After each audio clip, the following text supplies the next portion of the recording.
छत्तीसगढ़ के बीजापुर रविवार देर रात नक्सलियों ने पुलिस कैंप पर हमला कर दिया। नक्सलियों ने कैंप पर 10 से ज्यादा BGL बैरल ग्रेनेड लॉन्चर दागे। करीब आधे घंटे चली मुठभेड़ में 4 जवान घायल हुए हैं।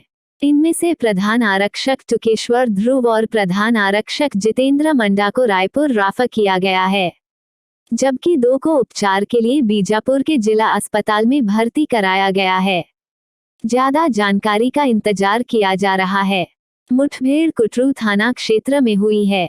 जानकारी के मुताबिक कुटरू इलाके के दरभा में कैफ 4th बटालियन का कैंप है। यह इलाका पूरी तरह से माओवादियों का गढ़ माना जाता है। बताया जा रहा है कि आधी रात के बाद माओवादियों ने पुलिस कैंप को घेर लिया और फायरिंग शुरू कर दी। अभी जो हमारे पास 2 मरीज आए हैं, CRPF वाले जवान हैं दोनों, तो ब्लास्ट हुआ था। ब्लास्ट के कारण दोनों की हालत अभी वैसे स्टेबल है, लेकिन उसमें से एक को छोटे छोटे छुरे घुसने के कारण कहीं सारी चोट लगी है। बाकी दूसरा जो ध्रुव पेशेंट है, उनको ये नीचे की पैर की हड्डी पूरी टूट गई है और हड्डी मांसपेशियों फाड़ के बाहर निकली हुई है। छोटी उंगली टूटी हुई है, वो पूरा निकल चुकी है, तो उसका बचाने का प्रयास अभी किया जाएगा, हाथ को और पैर को। बाकी कंडीशन अभी स्टेबल दिख रही है। बाकी जैसे जैसे रिपोर्ट आएगा उस हिसाब से हम आपको बताते जाएंगे, और रिपोर्ट जैसे आता है उसके बाद उनको ऑपरेशन में लेंगे दोनों पेशेंट को। दोनों में से एक की ज़्यादा स्थिति ज़्यादा गंभीर, एक पेशेंट की ज़्यादा थोड़ी गंभीर है स्थिति, उनकी जिसका पैर का हड्डी टूटा हुआ है, उंगली टूटी हुई है पूरी, उनकी स्थिति थोड़ी गंभीर है। बाकी जैसे जैसे रिपोर्ट आएंगे उस हिसाब से फिर आपको बताएं। इन्फेक्शन का खतरा तो रहता ही है। जो ब्लास्ट होता है उसमें छोटे छोटे छुरे घुस जाते हैं, उसके कारण क्या है, हल्का हल्का थोड़ा थोड़ा मांसपेशी फट गया रहता है, तो उसके कारण कोई भी अंदर चीज़ डालते हैं तो उसमें इन्फेक्शन का डर रहता ही है। For more news updates, do subscribe, like, share and comment. Clipper 28. Bhajpa सांसद सुनील सोनी ने सोमवार को भाजपा कार्यालय एकात्म परिसर में एक प्रेस कॉन्फ्रेंस ली। इस दौरान केंद्र से छत्तीसगढ़ के हिस्से में कटौती के आरोपों पर उन्होंने जवाब दिया है। सांसद सोनी ने दावा किया है कि प्रदेश की आय से अधिक पैसा तो हर साल केंद्र की सरकार दे रही है। सांसद सोनी ने कहा कि इस वर्ष के केंद्रीय बजट में केंद्र सरकार ने राज्यों के विकास के लिए 2,92,000 करोड़ की राशि अलग से पूंजीगत व्यय के लिए आवंटित की है। इसमें 8,000 करोड़ रुपए का अतिरिक्त लाभ छत्तीसगढ़ को मिलने जा रहा है। जब देश में कांग्रेस की सरकार थी तो छत्तीसगढ़ को करों की हिस्सेदारी के रूप में केवल 32% राशि मिलती थी, लेकिन मोदी सरकार में अब हमारे राज्य को केंद्रीय करों का 42% हिस्सा मिल रहा है। उन्होंने कहा कि हम सबने देखा, सुना और भुगता भी है कि कोरोना ने विश्व की कई अर्थव्यवस्थाओं को ध्वस्त किया। देश की अर्थव्यवस्था भी बुरी तरीके से प्रभावित हुई। उसके बावजूद केंद्र सरकार की ओर से राज्यों को दी गई मदद उनके लिए संजीवनी से कम नहीं है।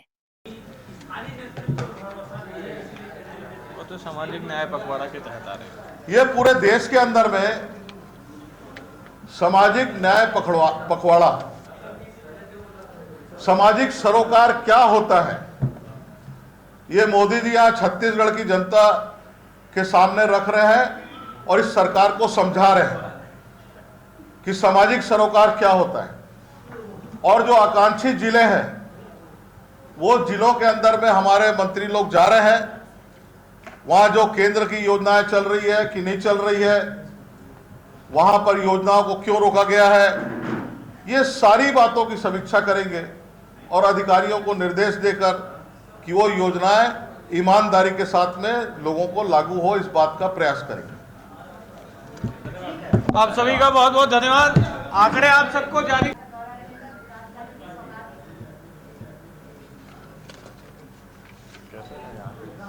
अभी माननीय नितिन गडकरी जी का रायपुर प्रवास होना है और सैकड़ों करोड़ की सौगात वो छत्तीसगढ़ को देंगे। रोड इंफ्रास्ट्रक्चर, ओवरब्रिज, अंडरब्रिज जैसी अनेक सौगातें, क्योंकि राज्य की सरकार इन 3-3.5 सालों में ऐसा कोई 15-20 करोड़ का टेंडर किया और उसका भूमि पूजन किया हो, ऐसा एक भी काम बताने में असमर्थ है। लेकिन हमको गर्व है केंद्र के ऊपर में कि ये विकास के मामले में पीछे राज्य को आगे बढ़ाने के लिए सैकड़ों करोड़ रुपया, उसके अंदर में भूपेश बघेल जी को कोई अंश नहीं देना है, ये उनके लिए खुशखबरी मैं सुना रहा हूं। और ये पूरा पैसा जो है केंद्र सरकार देगी और इंफ्रास्ट्रक्चर डेवलप करेगी और छत्तीसगढ़ को आगे बढ़ाने का काम होगा केंद्र के माध्यम से। और राज्य से भी मेरा आग्रह है कुछ अच्छा काम करें, अवसर मिला है, ये मैं उनसे आग्रह करता हूं। आरोप मत लगाएं, केंद्र आपके साथ न्याय कर रहा है। केंद्रीय मंत्री के दौरे के लेकर तो एक योजना लाई है, निर्मला जी ने अभी लोकसभा के अंदर में कहा 1 लाख करोड़ रुपया हम रखे हैं जो 0% ब्याज और आने वाले 50 साल में चुकाना है। उसमें ले ऋण, प्रधानमंत्री आवास बनाए, जो पैसा लौटा दिया 11,000 करोड़ रुपया उसका बनाए आवास, लोगों को सुविधाएं दे उसके अंदर में।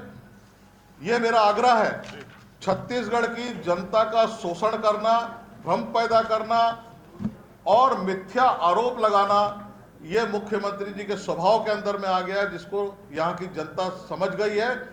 आने वाले 2023 में उखाड़ के फेंकने का फैसला लिया। आप भूपेश बघेल जी फर्जी आंकड़े छत्तीसगढ़ के सामने प्रस्तुत करके लोगों को गुमराह करने का असफल प्रयास कर रहे हैं। वो कह रहे हैं कि केंद्र सरकार हमारे साथ में भेदभाव कर रही है।